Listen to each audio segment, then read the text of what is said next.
about the word of the Lord when he prays for me, when he speaks a word over my life.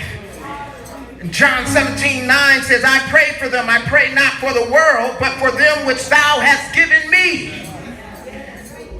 For they are thine. So that lets us know that the Lord has prayed for us, because the Lord has given us into his hands. And if you are here, you can also be a part of this number, this victorious number.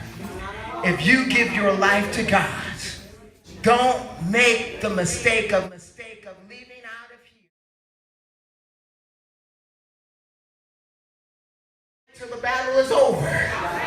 You can shout now, because you know in the end you're going to win. I don't care what you're going through. I want you to know already, you are